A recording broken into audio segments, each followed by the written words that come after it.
हिंसा की बात करते हैं उसे सिर्फ उनके हिंदू फॉलोअर्स ही फॉलो करते हैं, जिस वजह से दंगों में उन्हें मुस्लिम कट्टरपंथियों का शिकार बनना पड़ता है। गोडसे का इतना ब्रेन वॉश हो चुका था कि उसके माइंड के हर हिस्से में गांधी जी के लिए नफरत भर चुकी थी। यह नफरत इतनी बढ़ चुकी थी कि गोडसे अब गांधी जी को मारने का मौका ढूंढने लगा। मई 1944 में आगा खान पैलेस प्रिजन कैंप से होने के बाद गांधी जी पंचगनी के आश्रम में रहने लगे थे। इस बीच उनकी तबीयत खराब रहती थी, लेकिन फिर भी वह लगभग हर रोज पब्लिक गैदरिंग्स और प्रेयर मीटिंग्स के जरिए लोगों से प्रेम से रहने की अपील करते थे। जुलाई 1944 की एक शाम गोडसे अपने 18 से 20 साथियों के साथ यहीं आ पहुंचा और गांधी जी के विरोध में नारे लगाने लगा। गांधी जी ने उससे शांति से बैठकर बात करने को कहा, लेकिन गोडसे ने उनसे बात करने से साफ इनकार कर दिया। जब गांधी जी ने शाम की प्रेयर शुरू की तो इसी बीच मौका देखते हुए गोडसे भीड़ को चीरते हुए चाकू लेकर उनकी तरफ बढ़ने लगा। वो उन पर चाकू से वार करने ही वाला था कि तभी वहां मौजूद अन्य लोगों ने उसके हाथ से चाकू छीन लिया। गोडसे और उसके साथी पकड़े जाने से पहले ही वहां से भाग निकले। उसने करीब 2 महीने बाद फिर से गांधी जी को मारने की कोशिश की। सितंबर 1944 में गांधी जी मोहम्मद अली जिन्ना से मिलने बंबई जाने वाले थे ताकि जिन्ना को पाकिस्तान की मांग से पीछे हटने के लिए मनाया जा सके। लेकिन जब गोडसे को गांधी जी के जिन्ना से मिलने जाने के बारे में पता चला तो वो उनको मारने के लिए फिर से पंचगनी आ पहुंचा। उसने एक बार फिर से चाकू से गांधी जी को मारने की कोशिश की, लेकिन इस बार भी उसका प्लान आश्रम के लोगों ने नाकाम कर दिया। 2 बार गांधी जी की हत्या की कोशिश के बाद भी गोडसे को कोई सजा नहीं दी गई थी। वो भी बार बार अपने अनसक्सेसफुल अटेम्प्ट से निराश होकर फिर से अपने अखबार के जरिए कांग्रेस और गांधी जी की नीतियों पर जोरदार प्रहार करने लगा। इसके बाद देश ने वह बुरा वक्त देखा जिसे कई दशकों बाद भी भुलाया नहीं जा सका और न आगे कभी भुलाया जा सकेगा। इस बुरे वक्त का पहला पन्ना 1946 में कोलकाता में हुए नरसंहार और हजारों लोगों के खून से सना हुआ है। यह दिन देश को तब देखना पड़ा जब मोहम्मद अली जिन्ना ने 16 अगस्त 1946 को अलग पाकिस्तान का ऐलान कर दिया। चूंकि जो आज बांग्लादेश है उसको भी पाकिस्तान का हिस्सा बनाना था। हिंदू मुस्लिम दंगों ने कोलकाता को अपनी चपेट में ले लिया। दंगों की यह आग कोलकाता से नोआखली बिहार और उत्तर प्रदेश समेत कई जगहों तक फैल गई। इस पूरे कॉन्फ्लिक्ट को लेकर गांधी जी ने जो बयान दिया उसने सभी हिंदू नेशनलिस्ट के गुस्से को और भी बढ़ा दिया।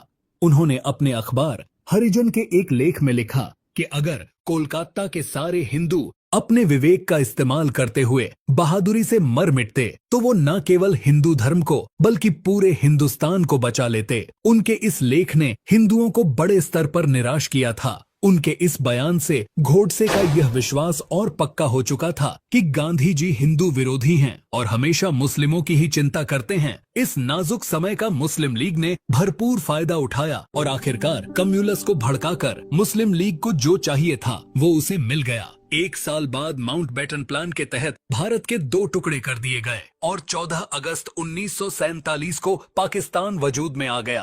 बंटवारा होने के बाद भी दंगों की आग शांत नहीं हो सकी और हाल यह था कि पाकिस्तान से जब कोई ट्रेन भारत आती तो पूरी ट्रेन हिंदुओं और सिखों की लाशों से भरी होती थी और जो ट्रेन भारत से पाकिस्तान जाती तो उसमें मुसलमानों की लाशें भरी होती। कहीं हिंदुओं पर जुल्म हो रहा था तो कहीं मुस्लिमों पर। दंगों की इन लपटों में दिल्ली भी उलझा हुआ था जहां भयंकर मारकाट हो रही थी। ऐसे में जब हिंदू और मुस्लिम का एक साथ बैठना तो दूर, उनका एक रास्ते से गुजरना भी खतरा बना हुआ था। तब भी गांधी जी दोनों धर्मों के लोगों के बीच शांति कायम करने में लगे हुए थे। उन्होंने सितंबर 1947 में दिल्ली आकर दोनों धर्मों के लोगों की आपबीती सुनी। गांधी जी ने सबको मिलकर रहने की अपील करते हुए कहा कि भारत सबका देश है और यहाँ खुशी खुशी रहने का मुसलमानों को भी हक है। इसके बाद गांधी जी सब धर्मों के लोगों में एकता लाने के लिए मल्टी रिलीजियस प्रेयर्स की सभाएं भी आयोजित करने लगे, जिसमें वह लोगों के सामने भजन, बाइबल पाठ और कुरान की आयतें नियमित रूप से पढ़ा करते। पार्टीशन और उसके बाद हो रहे दंगों से पूरा भारत दुखी था। मुस्लिम लीग बड़ी चालाकी से मुस्लिमों के नाम पर पाकिस्तान के रूप में एक अलग देश छीन कर ले गई थी और ऐसे में भी गांधी जी सेकुलरिज्म और भाईचारे की बातें करते थे, जो गोडसे को बिल्कुल भी बर्दाश्त नहीं हो रहा था। वो पार्टीशन के लिए भी गांधी जी को जिम्मेदार मानता था, जबकि गांधी जी हमेशा से बंटवारे के सबसे बड़े विरोधी थे। उन्होंने बंटवारे को रोकने के लिए जिन्ना से कई बार मुलाकात की थी और एक बार तो उन्होंने बंटवारा रोकने के लिए जिन्ना को यूनाइटेड इंडिया का प्रधानमंत्री बनाने का ऑफर भी दे दिया था। जब देश का बंटवारा हुआ था तब भी गांधी जी ने इस बंटवारे को गलत बताया था, लेकिन गोडसे के अंदर गांधी जी के लिए इस कदर जहर भर चुका था कि कोई भी बात उसकी नफरत को कम नहीं कर सकती थी। उसके हिसाब से गांधी जी बंटवारे के बाद भी मुस्लिमों के हित के लिए काम कर रहे थे। गोडसे का मानना था कि गांधी जी भारत में हिंदुओं से तो मुस्लिमों के साथ शांति से रहने की अपील करते हैं, लेकिन उन्होंने पाकिस्तान में हिंदुओं की रक्षा के लिए कभी कोई कदम नहीं उठाया। उसका यह गुस्सा तब और बढ़ गया जब उसे पता चला कि 13 जनवरी 1948 को गांधी जी अनशन करने वाले हैं। गांधी जी के अनशन पर बैठने के 2 कारण थे और दोनों ही कारणों से गोडसे बहुत नाराज था। पहला कारण यह था कि दिल्ली में हिंसा और आगजनी थमने का नाम नहीं ले रही थी। ऐसे में इस अनशन के जरिए गांधी जी दंगाइयों पर नैतिक दबाव डालकर इस दंगे को शांत करना चाहते थे। इसके अलावा उनके अनशन का दूसरा कारण भारत सरकार पर दबाव बनाने का, ताकि भारत पाकिस्तान को उसके बचे हुए 55 करोड़ लौटा दे। जब देश का विभाजन हुआ था तो सरकारी संपत्ति के साथ साथ भारत और पाकिस्तान के बीच सरकारी खजाने में मौजूद रुपया भी बटा था। पाकिस्तान के हिस्से में 75 करोड़ आए थे, जिनमें से भारत सरकार ने शुरू में ही पाकिस्तान को 20 करोड़ दे दिए थे, लेकिन 55 करोड़ का पेमेंट भारत ने रोक दिया था। हिंदू नेशनलिस्ट इस वजह से गांधी जी के अनशन पर बैठने से काफी ज्यादा नाराज थे। उनका मानना था कि जब पाकिस्तान जम्मू और कश्मीर को जबरन हड़पने में लगा हुआ है, तब भी गांधी पाकिस्तान के हित की बात कर रहे हैं। जो पैसा भारत सरकार पाकिस्तान को देगी, पाकिस्तान उस पैसे का इस्तेमाल भारत के खिलाफ ही करेगा। लेकिन हिंदू नेशनलिस्ट की नाराजगी के बाद भी गांधी जी अपनी दोनों मांगों को लेकर अनशन पर बैठे रहे।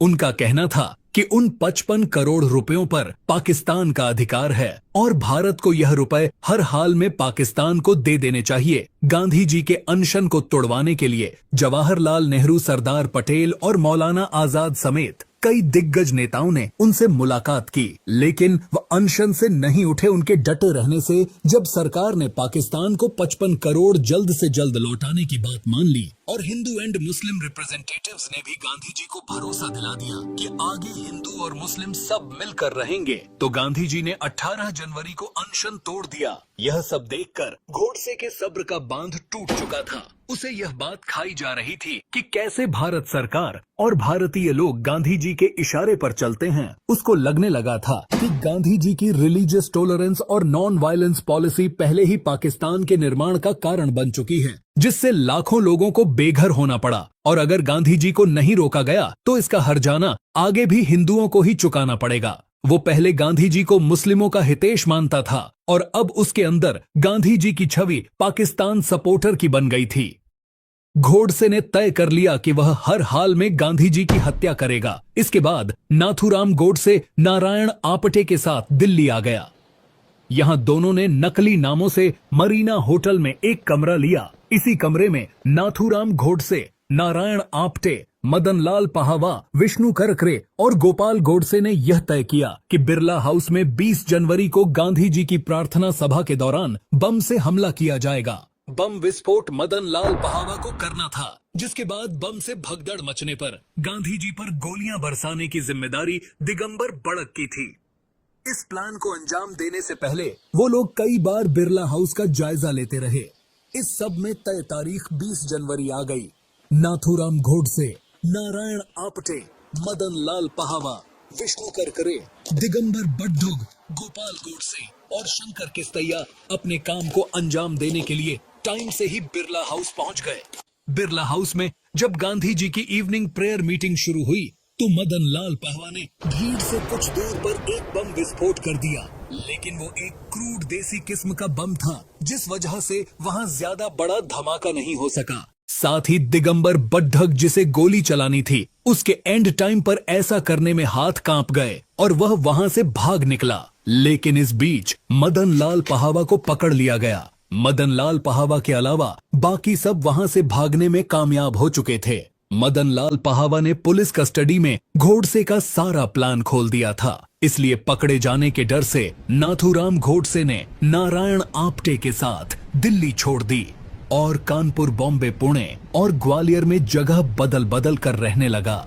वो ग्वालियर में हिंदू महासभा के एक मेंबर दत्तात्रेय सदाशिव परचुरे से मिला, जिसने उसे 7 चैम्बर की एक semi automatic M 1934 Beretta pistol दी। गोडसे पिछले प्रयास की नाकामी से परेशान था। उसने अब ठान लिया था कि गांधी जी की हत्या वह खुद इसी पिस्टल से करेगा। इसके बाद वो नारायण आप्टे के साथ फिर से दिल्ली आ गया। पुलिस एक्शन के भय से इस बार वो मरीना होटल नहीं गया, बल्कि वो और Narayan Apte old Delhi railway station के वेटिंग रूम में ठहरे। गोडसे का प्लान 30 जनवरी की शाम को गांधी जी को उनकी प्रार्थना सभा में ही मारने का था। प्लानिंग की गई कि बुर्का पहनकर गांधी जी की प्रार्थना सभा में पहुंचा जाए। बाजार से एक बड़ा सा बुर्का भी खरीद कर लाया गया, लेकिन जब नाथूराम ने उसे पहनकर देखा तो उसे लगा कि बुर्के से पिस्टल निकालने में मुश्किल आएगी, इसीलिए बुर्का पहनने का प्लान ड्रॉप कर दिया गया। इसके बाद गोडसे ने खाकी कपड़े पहने, अपनी बरेटा पिस्टल निकाली, उसमें 7 गोलियां भरी और एक टांगा करके गांधी जी की प्रार्थना सभा के लिए बिरला हाउस निकल गया। 20 जनवरी को हुए हमले के बाद बिरला हाउस में 30 पुलिस कर्मियों की तैनाती कर दी गई थी, लेकिन इस दिन गांधी जी के साथ रहने वाले पुलिसकर्मी एपी भाटिया गैर हाजिर थे। उस दिन उनकी कहीं और ड्यूटी लगा दी गई थी। उनकी जगह पर गांधी जी की सुरक्षा में कोई तैनात नहीं किया गया। हर दम उनके संग रहने वाले उनके अटेंडेंट गुरु बचन सिंह भी उस दिन वहां मौजूद नहीं थे। गांधी जी की प्रार्थना सभा का टाइम शाम के 5 बजे का फिक्स था, लेकिन उनकी वल्लभ भाई पटेल के साथ मीटिंग कुछ लंबी खिंच गई और वह 5:01 पर फ्री हो सके। अब तक करीब 250 लोगों की भीड़ गांधी जी की प्रार्थना सभा में शामिल होने के लिए पहुंच चुकी थी, जिसमें से एक नाथूराम गोडसे भी था, जो गांधी जी के वहां आने का बेसब्री से इंतजार कर रहा था। तभी उसे गांधी जी अपनी दोनों सहयोगियों आभा और मनु के कंधों का सहारा लेकर प्रार्थना सभा की ओर आते हुए दिखे। गांधी जी प्रार्थना स्थल के पास पहुंचे ही थे कि नाथूराम गोडसे ने उनकी तरफ बढ़कर उनके पैर छूने का नाटक किया, लेकिन जब उसे ऐसा करने से गांधी जी की सहयोगी ने रोकने की कोशिश की तो उसने उन्हें धक्का देकर एक के बाद एक लगातार 3 गोलियां गांधी जी पर दाग दी। जब तक कोई कुछ समझ पाता, गांधी जी लहूलुहान होकर वहीं गिर पड़े और उनके मुंह से केवल 2 शब्द निकले, हे राम। कुछ देर बाद वहां मौजूद डॉक्टर बीपी भार्गव ने गांधी जी को चेक किया और करीब 5 बजे और 40 मिनट पर उन्हें मृत्यु घोषित कर दिया। पूरा देश बापू की मौत की खबर से सन्न था। खबर मिलते ही पंडित नेहरू भी तुरंत बिरला हाउस पहुंच गए और वह बापू के खून से लथपथ शरीर से लिपट कर रोने लगे। हर तरफ शोक पसरा हुआ था। गृह मंत्री सरदार वल्लभ भाई पटेल को गांधी जी की मौत से इतना गहरा धक्का पहुंचा कि उन्होंने गांधी जी की हत्या को अपनी नाकामी मानते हुए अपना इस्तीफा सौंप दिया। हालांकि जवाहरलाल नेहरू इसके लिए तैयार न हुए और उन्होंने सरदार पटेल का इस्तीफा अस्वीकार कर दिया। गांधी जी पर गोली चलाने के बाद गोडसे वहां से भागा नहीं था, वो वहीं खड़ा रहा और उसे फिर पुलिस ने हिरासत में ले लिया। गोडसे के अरेस्ट के बाद गांधी जी की हत्या की प्लानिंग के आरोप में नारायण आप्टे, शंकर किस्तैया, विनायक दामोदर सावरकर, नाथूराम गोडसे के भाई गोपाल गोडसे, मदनलाल पहावा, विष्णु करकरे, दत्तात्रेय परचुरे और दिगंबर बड़ग को अरेस्ट किया गया। इस केस का ट्रायल मई 1948 में शुरू हुआ और इस केस की सुनवाई के लिए दिल्ली के लाल किले में स्पेशल कोर्ट बनाया गया। स्पेशल जज आत्माचरण की कोर्ट में इस केस की सुनवाई शुरू हुई। जून 1948 से नवंबर 1948 के बीच स्पेशल कोर्ट में कुल 149 गवाहों ने अपनी गवाही दी। जब गोडसे को अपना पक्ष रखने का मौका मिला तो उसने 30,000 शब्दों का अपना एक कन्फेशन पढ़ा। उसका डिफेंस 2 मुख्य आर्गुमेंट पर आधारित था। पहला यह कि गांधी के मर्डर के लिए केवल वही रिस्पॉन्सिबल था और दूसरा यह कि उसका यह एक्ट किसी पर्सनल ग्रज के कारण नहीं बल्कि पूरी तरह से एक पॉलिटिकल आइडियोलॉजी से प्रेरित था। 10 फरवरी 1949 को स्पेशल कोर्ट ने अपना फैसला सुनाया। नाथूराम गोडसे, नारायण आप्टे और 5 अन्य को दोषी पाया गया। गोडसे और आप्टे को मौत की सजा सुनाई गई। विष्णु करकरे, मदन लाल पहावा, शंकर किस्तैया और गोपाल गोडसे को उम्र कैद की सजा दी गई, जबकि दत्तात्रेय परचुरे को 7 साल की सजा सुनाई गई। सावरकर को सबूतों के अभाव में बरी कर दिया गया और दिगंबर बड़ग सरकारी गवाह बन गए। बाद में गोडसे समेत सभी आरोपियों ने इस फैसले को पंजाब हाई कोर्ट में चैलेंज किया। हाई कोर्ट में 3 मेंबर्स बेंच ने इस केस की सुनवाई की। सुनवाई के दौरान गोडसे ने किसी लॉयर की मदद लेने से इनकार कर दिया और कहा कि वह अपना केस खुद लड़ेगा। अपनी अपील में गोडसे ने कोर्ट के इस फैसले का विरोध किया कि गांधी जी की हत्या एक कंस्पिरेशन थी।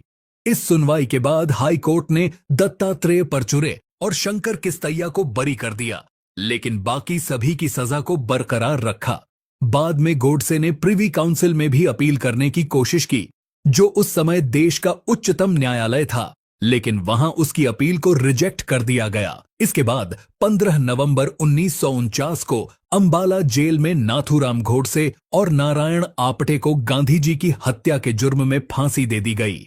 गोडसे आरएसएस से जुड़ा हुआ था, इसलिए सरदार वल्लभ भाई पटेल ने गांधी जी की हत्या के केवल 5 दिन बाद 4 फरवरी 1948 को आरएसएस पर बैन लगा दिया था। सरदार पटेल ने आरएसएस को एक चिट्ठी में यह भी लिखा था कि आरएसएस के हर भाषण में सांप्रदायिक जहर भरा होता है। इसी का नतीजा है कि देश को गांधी जी का बलिदान देना पड़ा। इसके बाद सरदार पटेल ने आरएसएस से लिखित बयान लिया था कि वह मात्र एक सांस्कृतिक संगठन बन के रहेंगे और कभी राजनीति में नहीं आएंगे। जुलाई 1949 में कुछ कंडीशंस के साथ आरएसएस पर से बैन हटा दिया गया। हालांकि गांधी जी की हत्या के बाद जब शक की सुई आरएसएस की तरफ घूमी थी, तब आरएसएस ने साफ कर दिया था कि गोडसे ने कई साल पहले ही आरएसएस को छोड़ दिया था। खुद गोडसे ने भी अपने बयान में इस बात का दावा किया था कि वह बहुत पहले ही आरएसएस को छोड़ चुका था, लेकिन नाथूराम गोडसे के भाई गोपाल गोडसे और उनके परिवार वाले आखिर तक यह दावा करते रहे कि नाथूराम गोडसे ने कभी आरएसएस को नहीं छोड़ा था। इसके अलावा इस केस से जुड़ी एक जरूरी बात यह थी कि गोडसे ने ट्रायल के दौरान गांधी की हत्या को लेकर जो स्टेटमेंट्स दी थीं, उन्हें गवर्नमेंट ने तुरंत बैन कर दिया था। 1968 में बॉम्बे हाई कोर्ट द्वारा जब इस बैन को हटाया गया, तो नाथूराम के भाई गोपाल गोडसे ने जेल से रिहा होने के बाद गोडसे की दलील को एक किताब के रूप में पब्लिश किया, जिसका टाइटल था व्हाई आई असैसिनेटेड गांधी। इस किताब में एक जगह गोडसे ने कहा था कि गांधी को देश का राष्ट्रपिता कहा जाता है, लेकिन अगर ऐसा है तो उन्होंने पिता होने के कर्तव्य का पालन नहीं किया, क्योंकि उन्होंने देश के विभाजन को स्वीकार कर देश के साथ बहुत बड़ा विश्वासघात किया था। आगे गोडसे ने यह भी कहा कि मुझे पता है कि गांधी की हत्या करने की वजह से मेरी जिंदगी बर्बाद हो जाएगी और लोग मुझसे नफरत करेंगे, लेकिन मुझे यकीन है कि गांधी के बिना भारतीय राजनीति प्रैक्टिकल रिटाइट करने में सक्षम और आर्म्ड फोर्सेस के साथ मजबूत होगी और भारत पाकिस्तान के अत्याचारों से बच जाएगा। गोडसे का बयान सच के करीब था, यह सच से बहुत दूर। इसका आंकलन तब से लेकर आज तक हर कोई अपने अपने हिसाब से करता रहा है। गोडसे को लेकर लोग कभी एकमत नहीं हो सके। किसी की नजर में वह हीरो है तो कोई उसे आजाद भारत का पहला टेररिस्ट मानता है। आप गोडसे को किस नजर से देखते हैं, आप कमेंट में बता सकते हैं।